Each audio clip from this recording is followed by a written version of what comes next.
Welcome to Jaed English Center, where we learn English through stories that touch your heart and inspire your soul. Today's story is about a little boy who faced the wrath of nature, a powerful storm that destroyed everything in its path. But this boy didn't give up. He fought for his life and the life of his little sister. This is a true story of courage, love, and hope. The boy who survived the storm. And hey, sit back, grab a cup of coffee, and put on your headphones. Let's get started.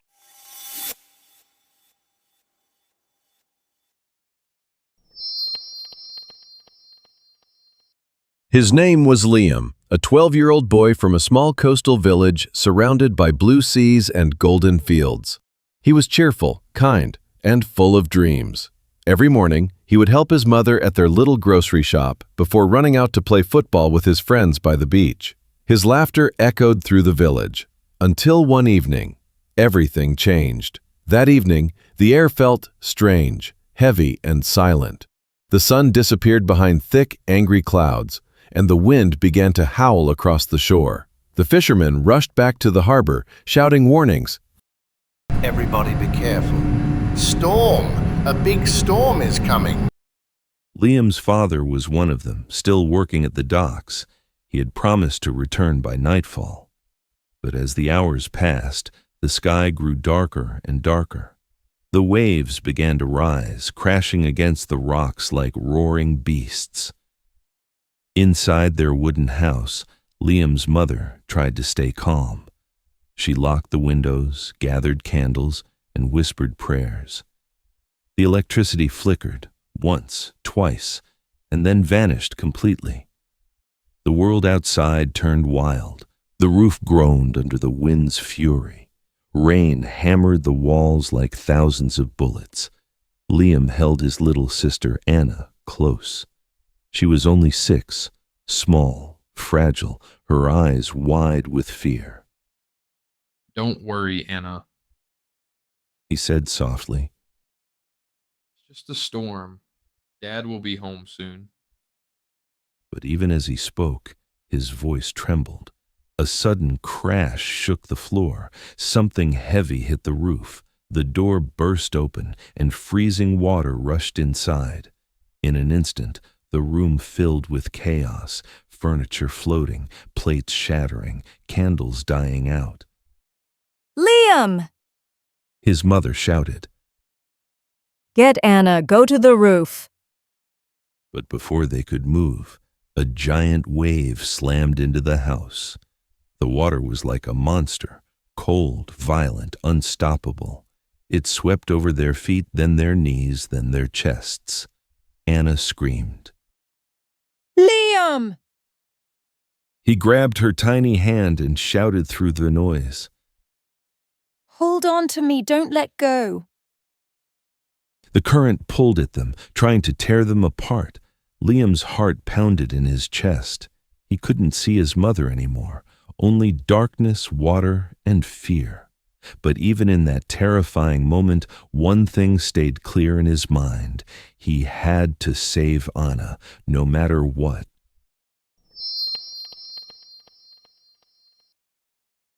The water was rising faster than they could think. The small house that had always felt warm and safe was now turning into a prison of chaos. Furniture floated like broken memories. Glass shattered. The roof began to tear away with a terrifying creak. "Hold on, Anna."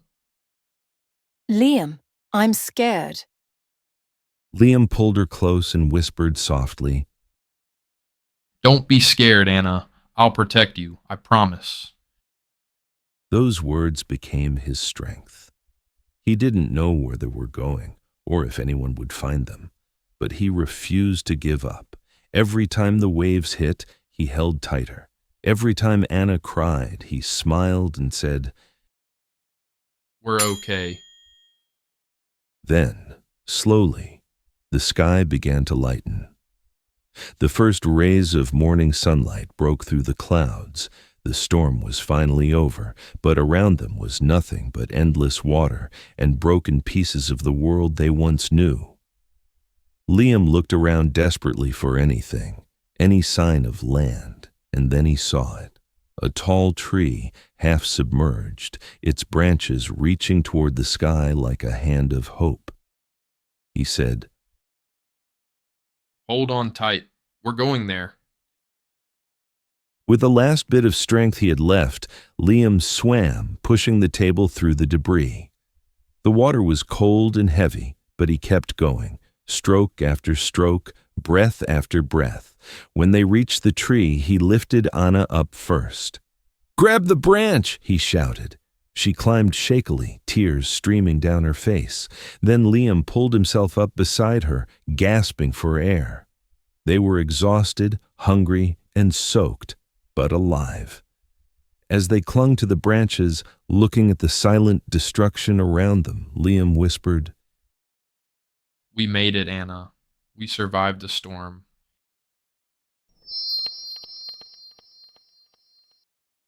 For 2 endless days, Liam and Anna clung to that tree, alone, cold, and surrounded by a sea of silence.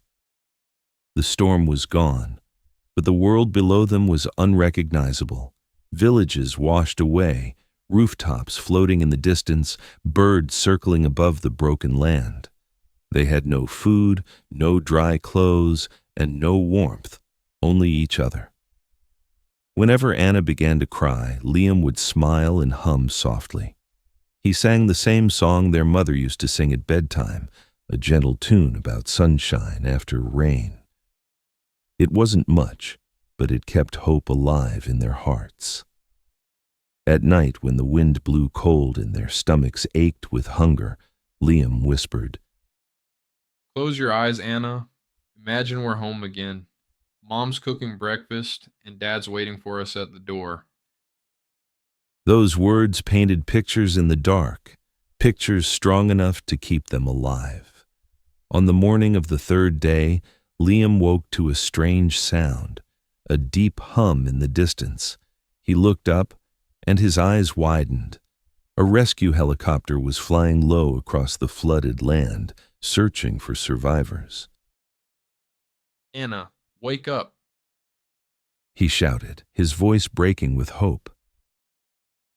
It's a helicopter. Wave. Wave your hands. They waved frantically, 2 tiny figures on a lonely tree in the middle of nowhere. For a moment, it seemed the helicopter might pass them by. But then, it turned. The pilot had seen them. The roar of the engine grew louder. A rescuer lowered a rope. Liam lifted Anna first, holding her tight until she was safe. Then he climbed after her, trembling with exhaustion, his small hands raw and bleeding. As the helicopter rose into the air, Liam looked down at the shattered land below. The village, the sea, the ruins of everything he once knew. Tears filled his eyes, but this time, they weren't from fear. They were tears of relief, of hope, of survival. When one of the rescuers asked gently, "How did you stay strong through all of this?" Liam looked at his little sister, sleeping peacefully in his arms, and said softly, I wasn't alone. My sister needed me. That's all the strength I needed. As Liam and Anna returned safely to their village, people couldn't stop marveling at the courage of the young boy. They asked him again and again, "How did you survive? How did you stay so brave?" But Liam only smiled softly. He didn't see himself as a hero. He saw only the bond between him and his little sister, the promise he had made to keep her safe. And that is the essence of true courage, not the absence of fear, but the decision to act despite it.